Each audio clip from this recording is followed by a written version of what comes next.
Hello everyone, welcome back to my YouTube channel.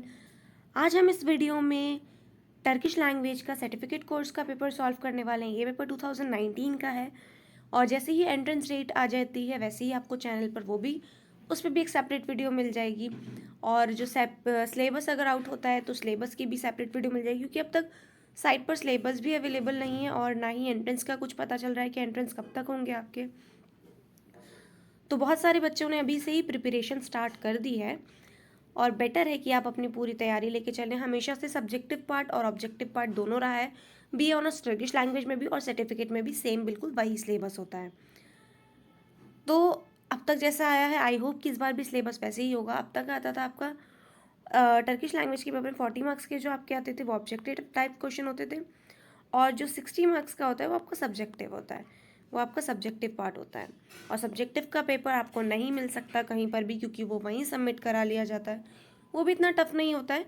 English का section होता है और आपसे कुछ टर्की से रिलेटेड क्वेश्चन कर लेते हैं, लिखने के लिए दे देते हैं टर्की से रिलेटेड। वो उनके ऊपर होता है वो कितने मार्क्स में लिखने के लिए दे रहे हैं। लास्ट ईयर 2020 में बी ऑनर्स टर्किश लैंग्वेज के पेपर में 50 मार्क्स की इंग्लिश पूछी गई थी सब्जेक्टिव में, और 10 मार्क्स का सिर्फ जो था वहाँ के आउटलाइन के बारे में पूछा गया था।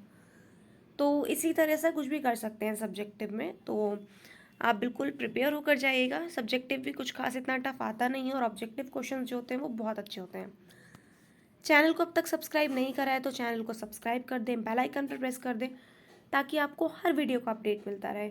और अगर आपने टर्किश लैंग्वेज के अलावा स्पेनिश, फ्रेंच, पोर्तुगीज़ या रशियन लैंग्वेज में फिल करा है फॉर्म, तो आपको चैनल पर उसकी वीडियो भी मिल जाएंगी। प्रीवियस ईयर पेपर की 2 पार्ट्स में होंगी वो वीडियोस, क्योंकि 100 क्वेश्चन थे। तो इसीलिए अगर आपने नहीं देखा तो डिस्क्रिप्शन में आपको लिंक मिल जाएगा, वो जाकर भी ज़रूर देखें। आपको कोई भी क्वेश्चन हो या क्वेश्चन पेपर चाहिए या कोई भी क्वेरी आपकी, आप कमेंट बॉक्स में कमेंट करिए। अगर रिप्लाई नहीं मिल पा रहा है तो आप मेरे को इंस्टाग्राम पे फॉलो कर सकते हैं, आप मेरे को इंस्टा पे कभी भी मैसेज कर सकते हैं। इंस्टा पे मैं डेफिनेट रिप्लाई देती हूँ। कमेंट सेक्शन में कभी कभी ऐसा हो जाता है कि मेरे को कमेंट शो हो रहा होता है बट मैं उसका रिप्लाई नहीं दे पाती। वो कुछ टेक्निकल इश्यूज़ हैं, वो भी इंशाल्लाह जल्द हो जाएगा सॉल्व। पर अगर आपको आपके कमेंट का रिप्लाई नहीं मिल पाता है तो आप मेरे को इंस्टाग्राम पे मैसेज कर दें, मैं आपको वहाँ रिप्लाई दे दूँगी। और अगर क्वेश्चन पेपर चाहिए होगा तो आप मेरे को इंस्टा पे डायरेक्ट जाके बोल सकते हैं, मैं आपको वहाँ से भेज दूँगी। इस वीडियो को स्टार्ट करते हैं। देखिए, पार्ट ए और पार्ट बी में वही, पार्ट ए आपका ऑब्जेक्टिव टाइप होगा और part B subjective. Question number 1 is the asteroids revolve around the sun in between, right answer is B, Mars and Jupiter. Asteroid revolve around the sun in between Mars and Jupiter, B is the right answer. Next question is the word Veda means, Veda जो word है इसका मतलब क्या होता है। तो वेदा जो word है उसका मतलब क्या होता है, knowledge. A is the right answer, knowledge. Veda का मतलब क्या होता है, knowledge. Next question is the largest planet in our solar system. बहुत बेसिक क्वेश्चंस पूछे जाते हैं। लार्जेस्ट प्लैनेट कौन सा होता है हमारे सोलर सिस्टम में, B, Jupiter is our largest planet. कौन सा प्लैनेट लार्जेस्ट है हमारा, लार्जेस्ट प्लैनेट कौन सा है हमारा, Jupiter. Jupiter is our largest planet. और कितनी बार आपसे ये क्वेश्चन भी कर लेते हैं कि रेड प्लैनेट किसे कहते हैं। कौन सा प्लैनेट, रेड प्लैनेट। सबसे ज़्यादा जो क्वेश्चन पूछे जाते हैं वो यही पूछे जाते हैं कि लार्जेस्ट प्लैनेट इन सोलर सिस्टम कौन सा है, जुपिटर है वो तो। और या फिर ये पूछ लेते हैं कि रेड प्लैनेट कौन सा है सोलर सिस्टम का। तो सोलर सिस्टम का जो रेड प्लैनेट है वो है ए, मार्स। रेड प्लैनेट कौन सा होता है। अच्छा, इस क्वेश्चन का नहीं समझ लीजिएगा, मैं वैसे बता रही हूँ। रेड प्लैनेट क्या होता है, रेड प्लैनेट है मार्स। ये आपके लिए एक एडिशनल एक्स्ट्रा नॉलेज समझ लीजिए, बट बिल्कुल स्किप नहीं करिएगा वीडियो को। इसी के साथ साथ जैसे ही क्वेश्चन मेरे को ऐसे दिखते हैं कि आपको चीज़ें इंटरकनेक्ट करके पढ़ाई जा सकती हैं ताकि आपको वो चीज़ लाइफ लॉन्ग याद रहे, तो मैं कोशिश करती हूँ कि उस चीज़ को अच्छे से पढ़ाया जाए। अब जैसे कि यहाँ पर क्वेश्चन है largest planet in our solar system, तो आपको याद हो गया जुपिटर। अब रेड प्लैनेट कौन सा होता है, वो होता है मार्स। तो ये चीज़ बहुत अच्छे से याद रखिएगा, ये क्वेश्चन ज़रूर आ जाता है प्लैनेट से related. Next question is Penicillin is extracted from.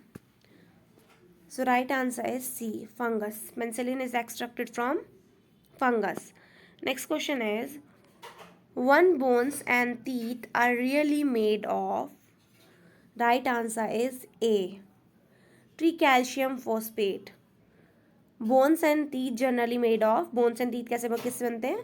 Tree calcium phosphate से. कैल्शियम से ही आपको पता चल रहा है. कैल्शियम जब भी बच्चों के दांत कमज़ोर हो जाते हैं तो नहीं कहा जाता है कि दूध पिलाएं जिससे कैल्शियम मिले, और बोन्स में भी कुछ प्रॉब्लम होती है तो कैल्शियम की चीज़ें खाने के लिए बोली जाती है. तो आपको अगर नहीं भी पता हो तो आप चीज़ों को एलिमिनेट करके देख सकते हैं कि आंसर क्या हो सकता है. तो यहाँ पर बाकी किसी चीज़ में, किसी भी ऑप्शन में कैल्शियम नहीं है, फॉस्फेट ये सब है. तो यहाँ पर इस ऑप्शन में क्या है? Tree calcium phosphate. और बोन्स और टीथ जनरली मेड ऑफ किससे होते हैं? ट्री कैल्शियम फॉस्फेट से. नहीं भी पता है अगर कोई क्वेश्चन तो एमसीक्यू सॉल्व करने का यही तरीका होता है कि आप चीज़ों को पहले एलिमिनेट करें, तभी कहीं जाके, जिसे तुक्का कहते हैं ना, तो तुक्का तभी सही लग सकता है जब आपको चीज़ों को एलिमिनेट सही तरीके से करेंगे. सो इसका राइट आंसर क्या है? A, tricalcium phosphate is the right answer. Next question is, Mohandas Karamchand Gandhi was called as Mahatma by. Mahatma Gandhi को महात्मा टाइटल किसने दिया था?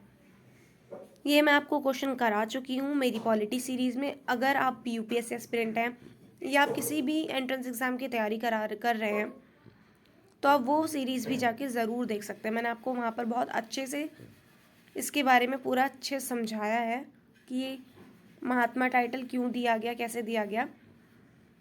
तो ये किसने दिया था महात्मा टाइटल? रविंद्रनाथ टैगोर जी ने. A is the right answer. Mohandas Karamchand Gandhi ji को महात्मा का टाइटल किसने दिया था? रविंद्रनाथ टैगोर जी ने. Rabindranath Tagore ji is the right answer. A is the right answer. Mahatma का title. Next question is, typhoid fever is caused by. So right answer is B, bacteria.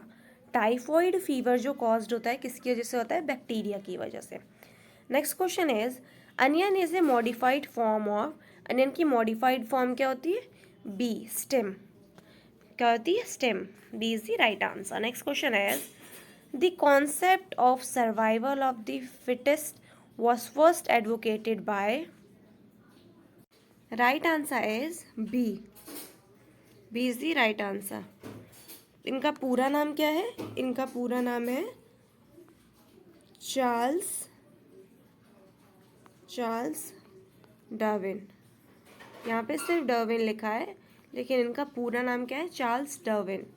The concept of survival of the fittest was first advocated by Charles Darwin. B is the right answer. Next question is, when was the RTI act enacted in India. Right answer is A, 15 June 2005. ये question भी मैं अपनी polity series में आपको बहुत अच्छे से करा चुकी हूँ. नहीं देखी वो वीडियो तो जाके देख लें. चैनल को अब तक सब्सक्राइब नहीं करा है तो चैनल को सब्सक्राइब कर दीजिए, बेल आइकन पर प्रेस कर दीजिए ताकि आपको आने वाली हर वीडियो का अपडेट मिलता रहे. सो इसका आंसर क्या है? ए is the right answer. 15 June 2005 में क्या RTI इनैक्टेड हुआ था. इनैक्टेड पूछा है यहाँ पे, ठीक है. और केम इनटू फोर्स कब आया था? ये 12 अक्टूबर 2005. यहाँ पे अगर लिखा होता केम इनटू फोर्स तो आंसर क्या होता? 12 अक्टूबर 2005. यहाँ पर पूछा है कि इनैक्टेड मतलब ऐसा कानून लाया जाएगा. ये हुआ था 15 जून 2005 को. ये चीज़ कानून बन के तैयार हो गया था, पर कानून लागू कब से हुआ था? लागू that means came into force वो हुआ था 12 अक्टूबर 2005. ईयर सेम है 2005 लेकिन इनैक्टेड हुआ था 15 जून को और केम इनटू फोर्स हुआ था 12 अक्टूबर को. Next question is, the constitution of India contains. Right answer is B, 395 article. Originally जो कॉन्स्टिट्यूशन में आर्टिकल्स हैं कितने? 395 आर्टिकल्स ओरिजिनली. और ओरिजिनली कितने स्केड्यूल्स थे? 8 स्केड्यूल. 8 स्केड्यूल और 395 आर्टिकल। पर अभी कितने स्केड्यूल है? 12 स्केड्यूल है, याद रखिएगा, अभी का भी याद रखिएगा। और अगर ओरिजिनली पूछ लिया आपसे एग्जाम में तो ओरिजिनली 395 आर्टिकल और 8 स्केड्यूल। और अभी आर्टिकल भी बहुत बढ़ गए हैं, लेकिन अभी वाले आपसे आर्टिकल कितने हैं ये नहीं पूछा जाएगा, क्योंकि अभी बहुत ज़्यादा अमेंडमेंट हुई है कॉन्स्टिट्यूशन में। तो 400 समथिंग है, 420 या 22 समथिंग कुछ अभी आर्टिकल है। तो आपसे अभी वाला इम्पॉर्टेंट नहीं है आपके लिए, क्योंकि अब वो चीज़ें बढ़ती ही जा रही हैं, आर्टिकल जो हैं वो हमारे इंक्रीज़ ही हो रहे हैं अभी, तो वो आपसे इतना नहीं पूछेंगे। लेकिन ये आपके लिए बहुत इंपॉर्टेंट है कि ओरिजिनली कितना था। तो ओरिजिनली 395 आर्टिकल था, 8 स्केड्यूल थे। स्केड्यूल अभी वाले भी इम्पॉर्टेंट है, 12 स्केड्यूल हैं अभी करंटली। और आपके लिए जो आपकी फंडामेंटल जो राइट्स हैं वो कितने होते हैं? फंडामेंटल राइट्स 6 होते हैं, फंडामेंटल ड्यूटीज़ 11 होती हैं। और फंडामेंटल जो राइट ओरिजिनली थे वो कितने थे? 7। और फंडामेंटल ड्यूटीज़ जो हमारी थी वो कितनी थी? वो थी 10 ओरिजिनली। फंडामेंटल ड्यूटीज़ 10 थी पहले ओरिजिनली, और फंडामेंटल राइट 7 थे ओरिजिनली। पर अब कितने हैं? फंडामेंटल राइट 6 हैं, फंडामेंटल ड्यूटीज़ 11 है, स्केड्यूल 12 है। मैं आपको यहाँ पर अच्छे से लिखकर बता देती हूँ। यहाँ पर पहले ओरिजिनली देख लेते हैं। ओरिजिनली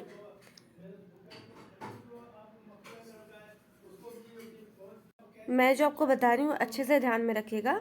ओरिजिनली फंडामेंटल ड्यूटीज़, यहाँ पे मैं बस ड्यूटीज़ लिख देती हूँ। फंडामेंटल ड्यूटीज़ कितनी थी? 10 थी।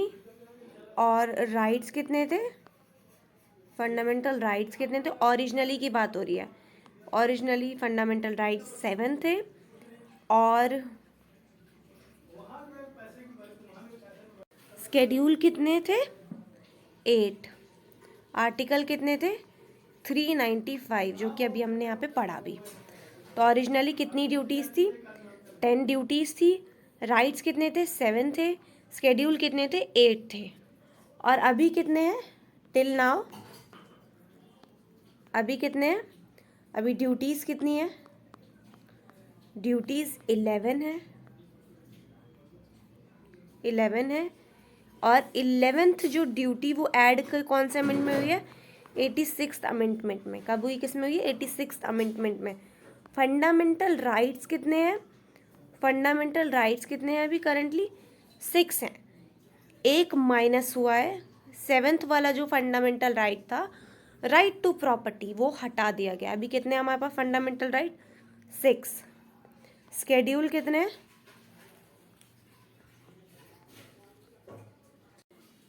स्केड्यूल कितने? स्केड्यूल हैं कितने? 12। ड्यूटीज़ 11 है, फंडामेंटल राइट 6 है, स्केड्यूल 11 है। और 11th जो फंडामेंटल ड्यूटी ऐड करी गई है वो 86th अमेंडमेंट में ऐड करी गई है 2002 में। ये भी बहुत इंपॉर्टेंट हो जाता है आपके लिए। एग्ज़ाम में जाने से पहले एक बार मेरी पॉलिटी सीरीज़ ज़रूर देख कर जाइएगा, क्योंकि आप एग्ज़ाम कोई भी दे रहे हो आपके लिए पॉलिटी सेक्शन बहुत इंपॉर्टेंट हो जाता है। तो इंडियन पॉलिटी ज़रूर पढ़ के जाएगा। चैनल को अब तक सब्सक्राइब नहीं करा है तो चैनल को सब्सक्राइब कर लें, बेल आइकन पर प्रेस कर दें, ताकि आपको हर वीडियो का अपडेट मिलता रहे टाइम से। अपने फ्रेंड्स और फैमिली में भी शेयर करें और सब्सक्राइब करें मेरे चैनल को। Next question is the canal which link Atlantic Ocean with Pacific Ocean. So right answer is B, Panama. Panama canal links Atlantic Ocean with Pacific Ocean. Next question is which is the most important system in democracy? Democracy का सबसे important system कौन सा है? So right answer is B, political. Political system is the most important system in democracy. Democracy का सबसे जो important system है वो है पॉलिटिकल, मतलब पॉलिटिक्स। डेमोक्रेसी का सबसे जो इम्पॉर्टेंट सिस्टम माना जाता है वो क्या माना जाता है? Political. Next question is Remote sensing device has an inbuilt source of. So right answer is C. C is the right answer. Infrared ray is the right answer. C is the right answer. Infrared ray is the right answer. Remote sensing device has an built source of infrared ray. Next question is autocracy means. So right answer is D. Absolute rule by one. Autocracy का क्या मतलब होता है? Absolute rule by one. D is the right answer. Absolute rule by one किसका मतलब है? Autocracy. Autocracy means absolute rule by one. Next question is how many letters are there in Turkish language. ये तो सबसे favourite question है, आपको ये हमेशा देखने को मिलता है. कितने लैंग्वेजेस होते हैं टर्किश लैंग्वेज में? 29 लेटर्स होते हैं. टर्किश लैंग्वेज में कितने लेटर्स होते हैं? 29. D is the right answer. अब आप टर्किश लैंग्वेज का पेपर देने जा रहे हैं तो आपको वहाँ की नॉलेज तो होनी ही चाहिए. बेसिक नॉलेज ज़रूरी है कि आप पढ़कर जाएं वहाँ के बारे में. फेमस मॉन्यूमेंट अल्फ़ाबेट में कितने लेटर होते हैं, करंट प्रेसिडेंट कौन है, करंट प्राइम मिनिस्टर कौन है. रिसेंटली न्यूज़ में आया सोफिया बहुत रहा था, तो उसका आर्किटेक्ट के बारे में थोड़ा सा पढ़ लीजिएगा. मोहम्मद फ़ातेह ने उसे कब मॉस्क बनाया था, वो मॉस्क से कब म्यूज़ियम बनी थी आया सोफिया. ये सारी बातें थोड़ी थोड़ी उसके बारे में आया सोफिया के विकीपीडिया से पढ़कर ज़रूर जाइएगा, क्योंकि आया सोफिया से हो सकता है आपके लिए क्वेश्चन बनकर आ जाए.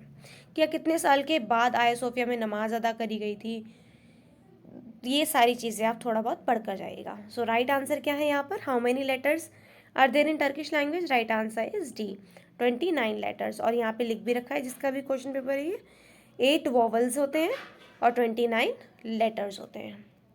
Next question is where is the world famous mask.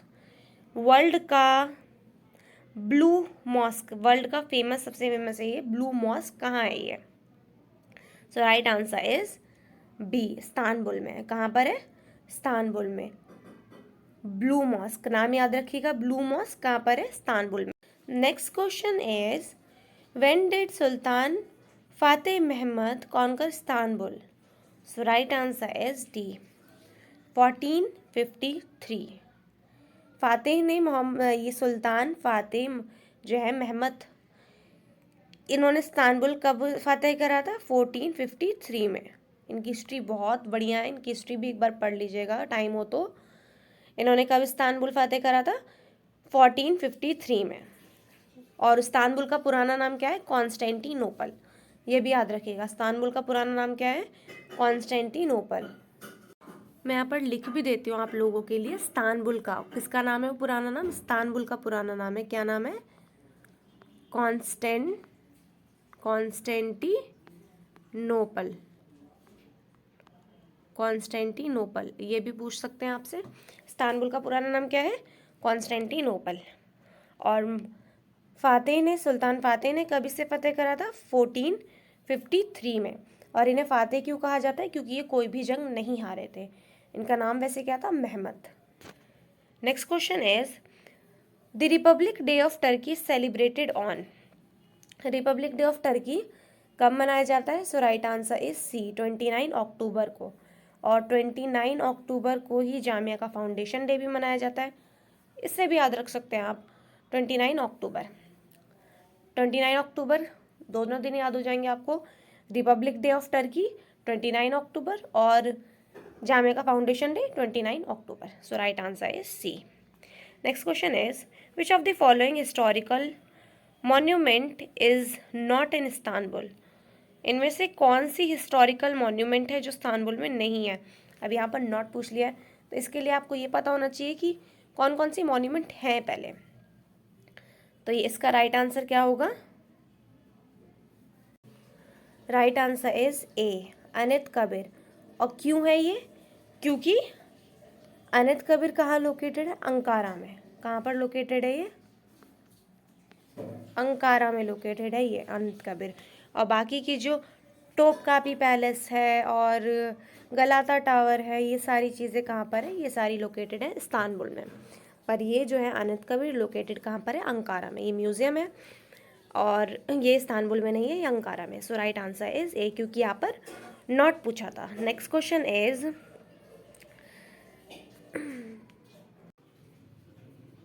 Next question क्या है?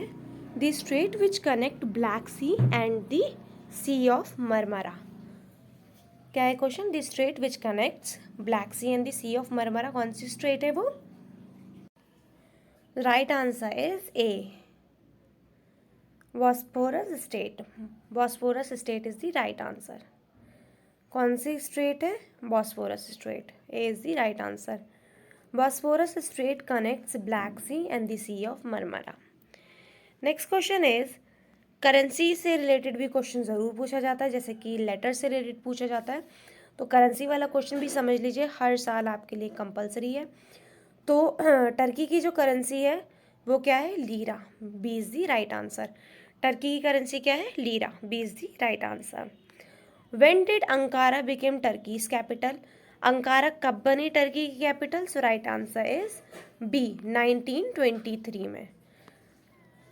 टर्की की कैपिटल कब बनी अंकारा? 1923 में। Next question is, Raja Ravi Varma was a, यहाँ पर स्पेलिंग मिस्टेक है क्वेश्चन पेपर में, ये होगा distinguished. So right answer is B, painter. Raja Ravi Varma कौन थे? पेंटर थे। B is the right answer. Painter is the right answer. Next question is, doctor APJ Abdul Kalam, the former Indian president, receive the prestigious Bharat Ratna award in the year. APJ Abdul Kalam जी को भारत रत्न से कब सम्मानित करा गया था? कौन से ईयर में? तो सो राइट आंसर इज 1997 में APJ अब्दुल कलाम जी को भारत रत्न अवार्ड दिया गया था। ये हमारा कौन सा अवार्ड है? हाईएस्ट सिविलियन अवार्ड है। और ये हमारा हाईएस्ट सिविलियन अवार्ड होने के साथ साथ स्टार्ट कब हुआ है? 1954 में। ये सारी चीज़ें मैं आपको अपनी पॉलिटी सीरीज़ में बहुत अच्छे से करा चुकी हूँ, समझा कर करा चुकी हूँ। तो एग्ज़ाम में जाने से पहले एक बार मेरी पॉलिटी सीरीज़ ज़रूर देख कर जाइएगा, ताकि आपके लिए बहुत बहुत बहुत हेल्पफुल रहे, क्योंकि टर्की के पेपर में पॉलिटी पूछी जाती है, तो इसीलिए आपके लिए ही अच्छा रहेगा। चैनल को अब तक सब्सक्राइब नहीं करा है तो सब्सक्राइब कर दें, बेल आइकन पर प्रेस कर दें, ताकि आपको आने वाली हर अपडेट मिलती रहे। तो भारत रत्न अवार्ड कौन से ईयर में स्टार्ट हुआ? 1954 में। और APJ अब्दुल कलाम साहब को कब दिया गया था? भारत रत्न 1997 में। C is the right answer. Next question is, Madhubani style of folk painting is popularly which of the following state? ये है answer is A, Bihar. Bihar, क्योंकि मधुबनी कहाँ पर है? बिहार में। और Madhubani folk style of the folk painting ये कहाँ की पॉपुलर है? बिहार की। A is the right answer. Next question is, which one of the following is the tallest bird? कौन सी टॉलेस्ट बर्ड है? Right answer is C, ostrich. Ostrich is the tallest bird. कौन सी बर्ड है वो? Ostrich. C is the right answer. Next question is, who among the following receive both Bharat Ratna and Nishan-e Pakistan? So right answer is C, Morarji Desai. Nishan-e Pakistan बहुत बार पूछा जाता है, तो right answer क्या है? सी, मोरारजी देसाई। यहाँ पर दोनों पूछ लिया गया है कि किन्होंने रिसीव करा था दोनों, भारत रत्न और निशानी पाकिस्तान। सो राइट आंसर क्या है? मोरारजी देसाई। और सेपरेट भी क्वेश्चन बन जाता है, निशानी पाकिस्तान करके सिर्फ दे देंगे, तो उसका भी राइट आंसर क्या होगा? Morarji Desai ji. Next question is, the Lalit Kala academy is devoted to the promotion of? Right answer is A, fine arts. Lalit Kala academy और जो अवार्ड दिया जाता है ललित कला, वो किस फील्ड में, किस उसमें दिया जाता है? फाइन आर्ट्स में। A is the right answer. The Lalit Kala academy is devoted to the promotion of the fine arts. Next question is, Grammy award is given in the field of? आपने टीवी पे भी देखा होगा बहुत बार ग्रैमी अवार्ड्स, तो Grammy से ही आपको इतना समझ जाना चाहिए कि Grammy, gramophone music. So B is the right answer, music. Grammy award किस फील्ड में दिया जाता है? म्यूजिक की फील्ड में। किसकी फील्ड में? म्यूजिक की फील्ड में दिया जाता है Grammy award. Next question is which battle lead the foundation of Mughal rule in India? कौन सी बैटल के बाद मुगल रूल आई थी?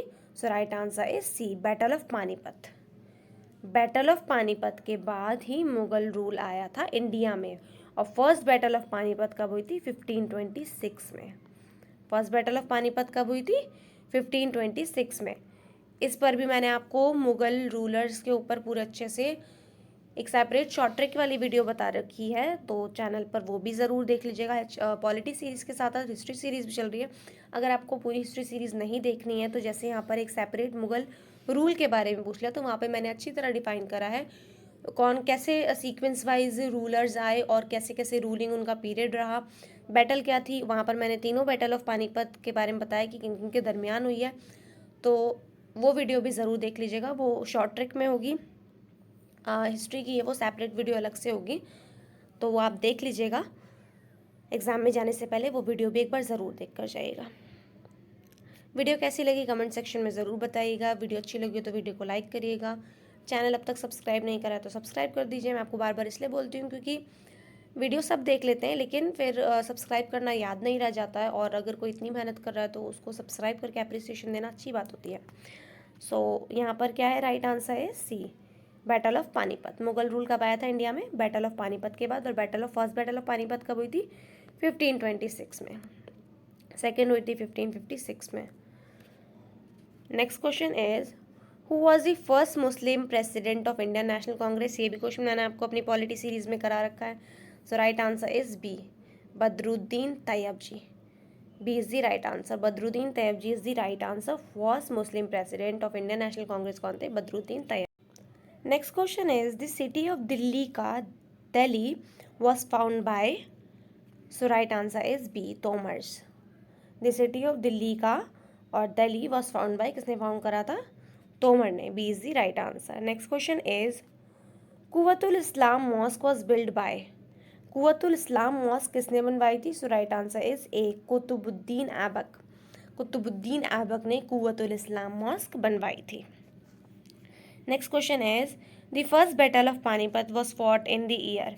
मैंने आपको अभी ऊपर बताया था फर्स्ट बैटल ऑफ पानीपत कब हुई थी? 1526 में। 1526 में फर्स्ट बैटल हुई थी। 1556 में सेकेंड बैटल हुई थी। फर्स्ट बैटल, सेकेंड बैटल और थर्ड बैटल हुई थी हमारी। थर्ड बैटल कब हुई थी? 1761 में। थर्ड बैटल हुई थी 1761 में। 1526, 1556, 1761, तीन बैटल हुई थी पानीपत की। तो यहाँ पर फर्स्ट पूछा गया, तो right answer is C, 1526। Next question is the tutor of Alexander the Great was? So right answer is D, Aristotle. The tutor of Alexander the Great was? The right answer is D, Aristotle. Next question is who among the following announce the theory of zero? ये I hope कि आप लोगों को पता होगा कि बहुत popular है थ्योरी ऑफ जीरो। ये इंडिया से इन्वेंट हुई है थ्योरी ऑफ जीरो, और किस इंडियन ने करा था? सो उनका नाम क्या है? आर्यभट्टा जी ने। C is the right answer. Aryabhatta ji ने थ्योरी ऑफ जीरो इन्वेंट करी थी, और अगर थ्योरी ऑफ जीरो इन्वेंट ना होती तो गिनतियाँ 1 से 9 पर रुक जाती। अब 1 के बाद 0 लगा तभी तो 10 बना, तो ये 0 कहाँ से इन्वेंट हुआ है? आर्यभट्टा जी ने इन्वेंट करा इसको। सो थ्योरी ऑफ जीरो कॉन्सेप्ट कौन अनाउंस, किसने अनाउंस करा है? आर्यभट्टा जी ने। C is the right answer. Next question is the inner most layer of the earth is known as? Inner most layer जो है अर्थ की वो किस नाम से जानी जाती है? So right answer is stratosphere. Stratosphere, D is the right answer. Stratosphere, stratosphere is the right answer. D is the right answer. Stratosphere is the right answer. Next question is which is the largest desert in the world? ये सबको पता होगा। Largest desert कौन सा है world का? Sahara. D is the right answer. और Sahara desert कहाँ है? अफ्रीका में। कहाँ है? अफ्रीका में। सहारा डेजर्ट कहाँ है? अफ्रीका में। और ये पूरे वर्ल्ड का सबसे बड़ा डेजर्ट है। विच of the following is the smallest ocean? तो सबसे छोटा ओशन जो है वो कौन सा है? Arctic ocean. आर्कटिक ओशन जो है वो सबसे छोटा ओशन है। ये इस वीडियो का लास्ट क्वेश्चन था। आई होप कि आपको वीडियो समझ आई होगी। अगर सब्जेक्टिव पार्ट पर आपको वीडियो चाहिए, पार्ट बी पर अगर वीडियो चाहिए, उस किस टाइप के क्वेश्चन आते हैं, कैसे हैं, तो मैं उस पर वीडियो बना दूंगी। वो क्वेश्चन पेपर आउट नहीं होता है, लेकिन किस टाइप के क्वेश्चन आ सकते हैं या आते हैं, तो मैं आपको वो वीडियो शेयर कर दूंगी अगर आप कमेंट बॉक्स में कहेंगे तो। और वीडियो कैसी लगी कमेंट बॉक्स में ज़रूर बताइएगा। वीडियो अच्छी लगी हो तो लाइक कर दीजिएगा। चैनल को अब तक सब्सक्राइब नहीं करा है तो चैनल को सब्सक्राइब कर दीजिए, बेल आइकन पर प्रेस कर दीजिए। मिलते हैं नेक्स्ट वीडियो में, बाय बाय।